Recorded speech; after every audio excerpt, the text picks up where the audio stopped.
Assalamualaikum warahmatullahi wabarakatuh. Hai semuanya, kembali lagi bersama saya Putri Adelia dari program Prodi Pendidikan Sejarah Fakultas Keguruan dan Ilmu Pendidikan dari Universitas Riau. Nah, kali ini saya akan menjelaskan tentang awal perkembangan dan perjuangan menentang kolonial di masa Budi Utomo. Nah, dengan Bapak dosen pengampu saya yakni Bapak Nurdiansah MPD. Udah ada yang tahu belum apa sih dan bagaimana perkembangan dan perjuangan menentang kolonial di masa Budi Utomo? Nah, mari kita simak penjelasan dari saya. Baik, kita masuk pada perkembangan Budi Utomo. Nah, Budi Utomo ini didirikan pada tanggal 20 Mei 1908 di Stopia. Nah, mulai menata diri organisasinya dengan melakukan kongres pertama yang dilakukan pada tanggal 3 sampai 5 Oktober 1908 bertempat di Sekolah Pendidikan Guru di Yogyakarta.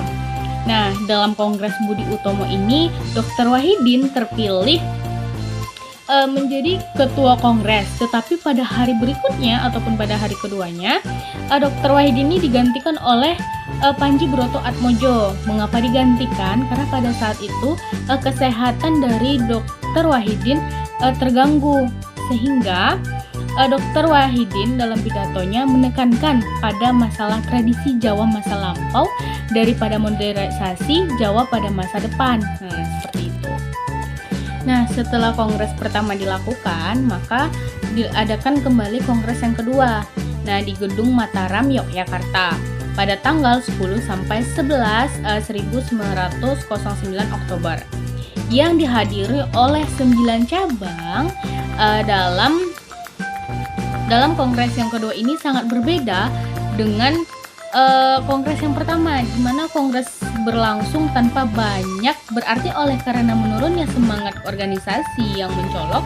Jika kongres pertama tahun 1908 memberikan kesempatan pertama kepada orang-orang Jawa terpelajar untuk memperbincangkan masalah dengan bebas dan spontan, kongres kedua ini sedikit banyaknya hanya memberikan hierarki baru, lebih terorganisasi, tetapi kurang gairah pada waktu itu. Nah, Budi Utomo ini dilahirkan tidak sebagai organisasi politik, tetapi dalam perkembangan selanjutnya didorong ke dalam bidang politik. Hal yang mendorong perubahan tersebut ini dikarenakan terjadinya perubahan di Eropa dengan munculnya Perang Dunia I, maka para pengurus Budi Utomo mengusulkan agar dibentuk milisi pribumi jika ada serbuan ke Hindia. Nah, apa yang diungkapkan oleh Budi Utomo akan menimbulkan suara-suara kontra dan organisasi yang lain seperti Syarikat Islam.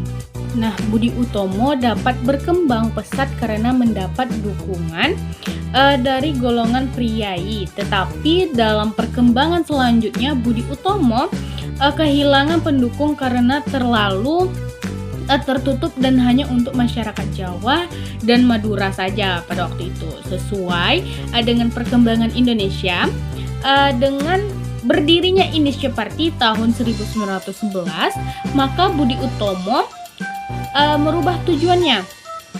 Tidak hanya soal budaya saja, tetapi mulai ke bidang politik pada tahun 1912. Nah, perubahan ini semata-mata sebagai kelakuan reaktif kolonial yang semakin bertentangan dengan politik etis. Nah, program politik Budi Utomo adalah bercita-cita mewujudkan pemerintahan parlementer berasaskan kebangsaan. Untuk mencapai cita-cita itu, berusaha mendapatkan peraturan pemilihan yang baik dan adanya perbaikan dalam aturan pengadilan agar bangsa Indonesia berkedudukan sama dengan golongan pendudukan lain. Nah, perubahan haluan dalam bidang politik ini untuk mendapatkan dukungan rakyat karena anggota Budi Utomo hanya terdiri dari lapisan masyarakat bangsawan, pelajar, dan priai. Nah, untuk peranan Budi Utomo. Nah, peranan Budi Utomo ini sebagai pergerakan nasional yang muncul di Indonesia tidak akan terlepas dari faktor dalam dan faktor luar yang mempengaruhinya. Pengaruh dari dalam yang merupakan pengaruh langsung adalah pengaruh kaum intelektual atau pelajar. Budi Utomo bergerak dalam bidang pendidikan pada awalnya karena masih berlakunya peraturan undang-undang dari Belanda, Regering Pasal 111 yang melarang mendirikan perkumpulan politik. Akan tetapi, Budi Utomo menjadi pelopor bagi kesadaran masyarakat Jawa dan merintis jalan bagi perkembangan yang harmonis bagi negeri dan bangsa Hindia Belanda. Budi Utomo juga memberikan penekanan pada pendidikan karena pendidikan adalah alat yang penting bagi kemajuan suatu bangsa. Budi Utomo meminta pada pemerintah Belanda dan pemberian beasiswa hendaknya diberikan pada anak-anak muda agar bisa belajar ke negeri Belanda. Pembaharuan yang akan menyebabkan elemen-elemen radikal akan muncul ke depan dalam rangka membuka kesadaran para pimpinan Budi Utomo.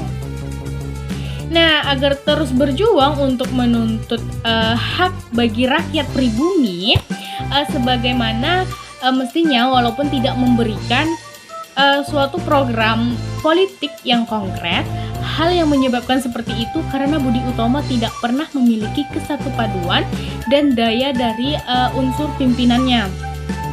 Peranan Budi Utomo yang cukup penting dalam kehidupan masyarakat dan bernegara bukan hanya bermanfaat bagi pemerintahan kolonial.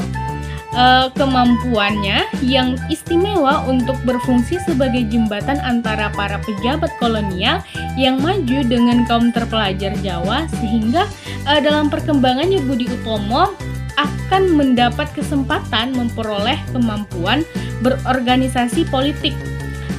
Budi Utomo juga mengajukan suatu tuntutan untuk adanya persamaan kedudukan dalam hukum. Periode 1918 merupakan periode kemerosotan dan pudarnya pengaruh yang membuat Budi Utomo bergabung dengan Parindra.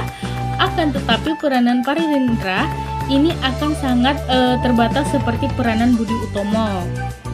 Nah, itulah yang merupakan tentang awal perkembangan dan perjuangan menentang kolonial pada masa Budi Utomo. Mungkin hanya itu yang bisa saya sampaikan. Semoga apa yang saya sampaikan dapat bermanfaat untuk kita semua. Jika ada kata-kata saya yang salah ataupun salah dalam penyampaian dan isi materi, saya mohon maaf. Saya akhiri dengan Assalamualaikum warahmatullahi wabarakatuh. Sampai jumpa di video-video selanjutnya.